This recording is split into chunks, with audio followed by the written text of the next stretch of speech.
بسم اللہ الرحمن الرحیم۔ السلام علیکم ورحمۃ اللہ وبرکاتہ۔ نماز استخارہ۔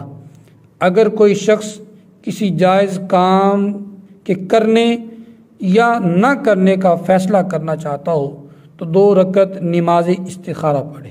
ان 2 رکعات میں پہلی رکعت میں سورۃ الکافرون اور دوسری رکعت میں سورۃ الاخلاص پڑھے۔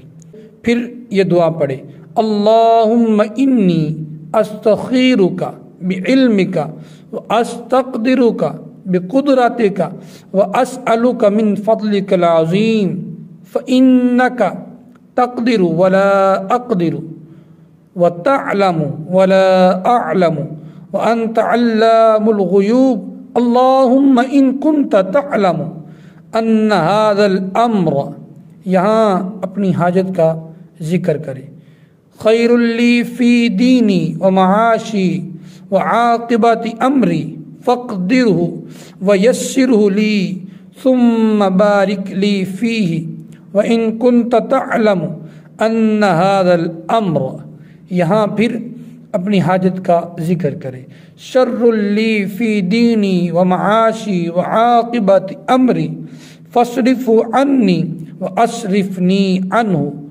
وَاقْدُرْ لِلْخَيْرَ حَيْثُ كَانَ ثُمَّ أَرْضِنِي بِهِ۔ صحیح مسلم میں حضرت جابر بن عبداللہ رضی اللہ تعالی عنہ سے روایت ہے کہ حضور نبی اکرم صلی اللہ تعالی علیہ وآلہ وسلم ہم کو تمام معاملات میں استخارہ کی اس طرح تعلیم فرماتے تھے جیسے قرآن کریم کی سورت تعلیم فرماتے تھے۔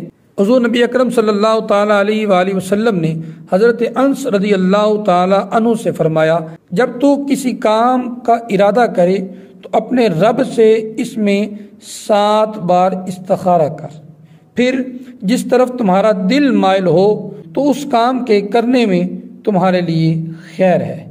بہتر ہے کہ استخارہ پیر کی رات سے شروع کریں اور 7 دن تک جاری رکھیں۔ انشاءاللہ خواب میں علامات نظر آئیں گی جس سے مثبت یا منفی اشارہ مل جائے گا۔ اللہ تعالیٰ تمام معاملات میں میری آپ کی مدد و نصرت فرمائے۔